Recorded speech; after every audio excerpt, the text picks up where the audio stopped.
Our income goes up, alright? We will hold more money for spending and for rainy days. So it shares a positive relationship. Okay? The one that you are not too familiar, for some of you, is interest rate. It shares a negative relationship, and this is due to speculative motive SM. So we say money demand, alright? Okay, it's a function of income and a function of interest rate. And this function shares a positive relationship with income, negative relationship with interest rates. Alright, so King's model attempted to write this in a simple equation, and this is the function. Alright, now some of you have seen it in different versions. It all doesn't matter. The version that you have seen could look like this. Alright, some of you, your version was this, MD over P, yours was H bar plus H1Y minus H2I. It still works. Or some of you, you don't even have the H, yours is just H1Y minus H2I. They're all the same. Alright, okay, so the very basic one that we want to discuss is equation 1. So try not to use the third version. The third version is too simple. Okay, the second version, which H bar or H naught, they are the same. Okay, so just a while ago we saw income plays a positive role. So you could see, right, we included income in the equation, and there's a coefficient H1.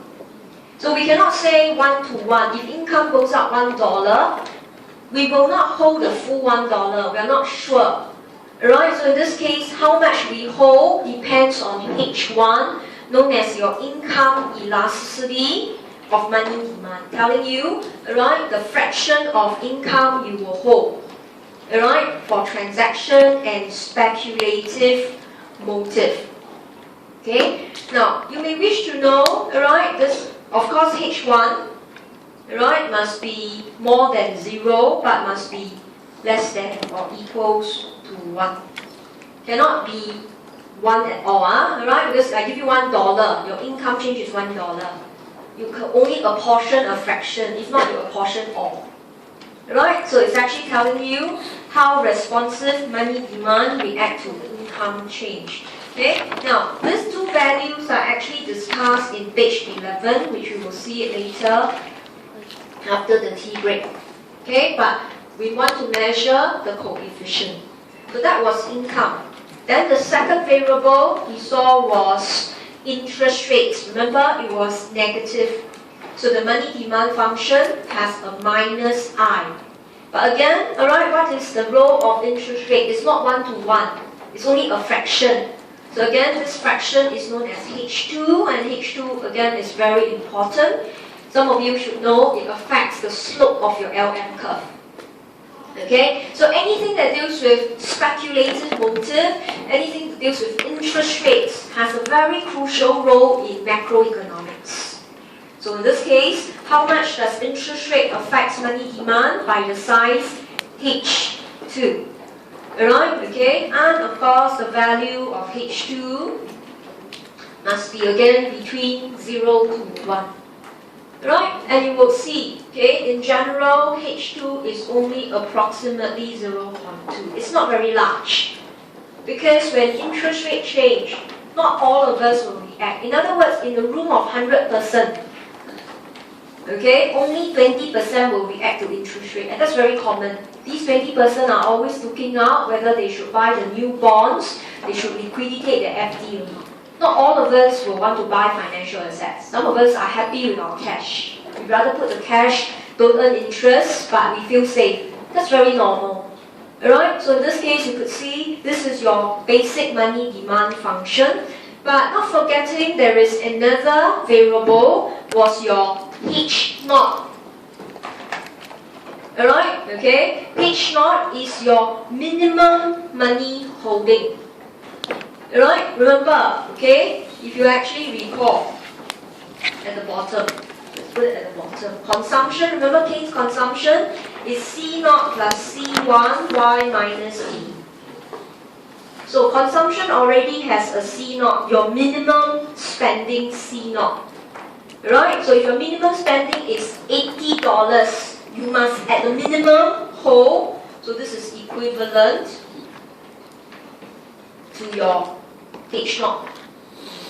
Right? It's equivalent, not equals, it's just equivalent. This is, no matter what is your income, you need to spend C0. That is the minimum amount of money you must hold, no matter what is interest rate or income. Okay? But the size of H0 nowadays is very low. Right? Although we have C0 $80, but do we need to hold in our hands? We don't need.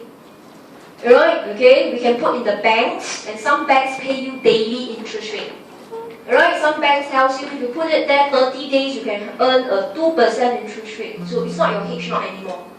Okay, so as we move along, you could see, but basically, right, in very poor economies, you can imagine H0 is really huge. Alright, we must hold money, okay, for their minimum spending. Okay, so in summary, this is money demand. Now, if I want to draw the money demand curve, okay, the axis, vertical axis is interest rates, horizontal axis is money, quantity of money. So that tells me, if I look at this function, please do not tell me the slope is H2. The slope is not H2. I've already taught you, and this is already for topic 4. If you want to draw this curve, where is the slope? You must rewrite the equation as interest rate first, because the vertical axis is interest rate. Alright, so rewriting, okay, we'll start a little bit from the top, from equation 1. So we reshuffle our terms, right? We want interest rate to be at vertical axis. This interest rate must stand as one item first, H2I. So we swap the terms. You were left with H0 plus H1Y minus MD over P. So I merely rewrite equation 1. Okay? Then, of course, I must remove the H2. Right, so how do I remove the H2? Just divide over. So interest rate in this case is H0 plus H1Y over H2 minus 1 over H2 MD over P. So what do you see? If this is my diagram, alright, where my vertical axis is my interest rate and my horizontal axis is my quantity of money.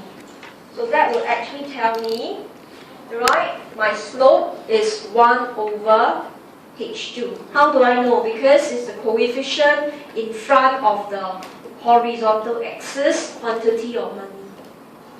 Okay, and what is my intercept? I'll put it a bit here so that you can see. It's actually H0 plus H1Y over H2.